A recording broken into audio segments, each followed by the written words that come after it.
His presence daily lives. The 19th of January 1911, Volume 10. The Word of Jesus is eternal.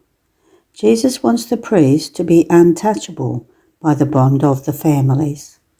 The spirit of the priests of these times, spirit of revenge, of hatred, of interest, of blood.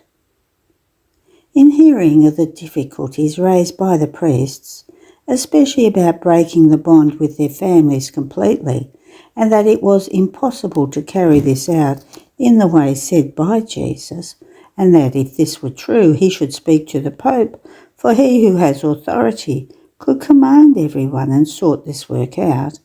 I was repeating all this to blessed Jesus, and I was lamenting to him, saying, "My highest love, was I not right in telling you to go to the leaders to say these things? For if you say them to me, little ignorant one, what can I do?"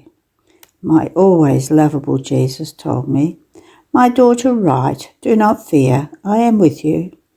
My word is eternal, and what cannot do good here can do good elsewhere. What cannot be carried out in these times will be carried out in other times. But this is how I want the priest, untouchable by the bond of the families. Ah, you do not know what the spirit of the interests of these times is. It is in nothing dissimilar from that of the secular. A spirit of revenge, of hatred, of interest, of blood. Now, having to live together, if one earns more than the other and does not leave it for the good of all, one will feel overtaken, one defrauded, another humiliated, believing that he too would be good at making that earning, and therefore brawls, rancours, displeasures. They would even come to blows. Your Jesus told you, and that's enough. This point is necessary. It is the pillar. It is the foundation. It is the life. It is the nourishment of this work. If it could work without it, I would not have insisted so much. Then, my daughter, take a look at how rough and ignorant of divine things they are. I do not have their way of thinking, such that they go lapping up and crawling for dignities. In communicating myself to souls, I do not look at dignities, whether they are bishops or popes, but I look at whether they are stripped of everything and of everyone. I look at whether everything in them is love for me. I look at whether they have scruples about making themselves the masters of even one single breath, of one heartbeat, and in finding them all love, I do not look at whether they are ignorant, abject, poor, despised, and made of dust. Dust itself I convert into gold. I transform it in me. I communicate all of myself to it. I entrust to it my most intimate secrets. I make it share in my joys and in my sorrows. Even more, since they live in me by virtue of love, it is no wonder that they are aware of my will about souls and about my church. One is their life with me, one is the will, and one is the light with which they see the truth according to the divine visions, and not according to the human. This is why I do not toil in communicating myself to these souls, and I raise them above all dignities. Then, clasping me and kissing me, he told me, "My beautiful daughter, but beautiful of my own beauty, you afflict yourself because of the things they say.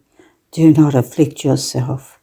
Ask Father B, poor child of mine, how much he suffered because of me from his superiors, from his brothers and from others, to the point of declaring him a fool and enchanter, and of making it a duty for themselves to penalise him. And what was his crime? Love. Feeling ashamed of their lives compared to his, they waged a war on him and still do. Ah, how costly is the crime of love. Love costs me much, and much it costs my dear children. But I love him very much, and because of what he has suffered, I have given him myself as reward, and I dwell in him.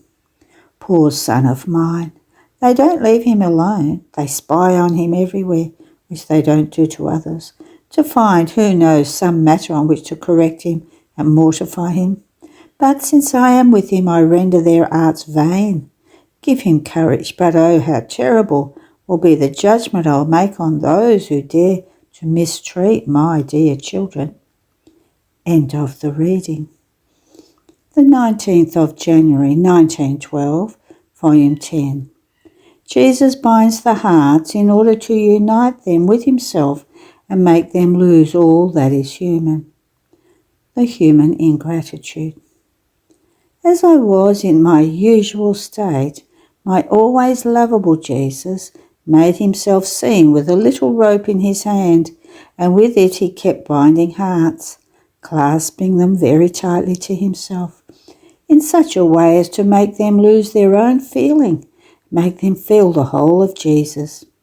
In feeling themselves so clasped, the hearts wriggled about, and as they wriggled about, the knot which Jesus had made over them loosened, as they feared that it was a detriment to them no longer to feel themselves. All afflicted because of this behaviour, Jesus told me, "My daughter, have you seen how souls render my tendernesses of love vain? I keep binding hearts to unite them closely with me, to make them lose all that is human. But instead of letting me do it, on seeing their human being broken, they lose air, they struggle, they wriggle about, and they also want to look a little bit themselves at how cold, dry, or warm they are. By this looking at themselves, struggling, wriggling about, the knot I had made becomes loose, and they want to be with me at a distance, but not clasped in such a way as to no longer feel themselves. This afflicts me very much, and they prevent my games of love. And do not think that these are only souls who are far away from you. Rather, these are also those who are around you. You will make them comprehend well the sorrow that they give me, and that if they do not let themselves be clasped by me to the point of losing the feeling of themselves, I will never be able to expand my graces and my charisms with them. Have you understood?" And I, "Yes, O Jesus, I understood. Poor ones, if they understood the secret contained in your clasping, they would not do this. They would let you do it. Even more, they themselves would make themselves smaller, so as to let you tighten the knot more." At that moment I made myself very small. Jesus clasped me, and instead of wriggling about, I let him squeeze me more tightly, and as he squeezed me, I felt the life of Jesus losing my own. Oh, how happy I felt with the life of Jesus. I was able to love more, and I could reach everything that Jesus wanted. End of the reading. There are no more readings today. Have a blessed day.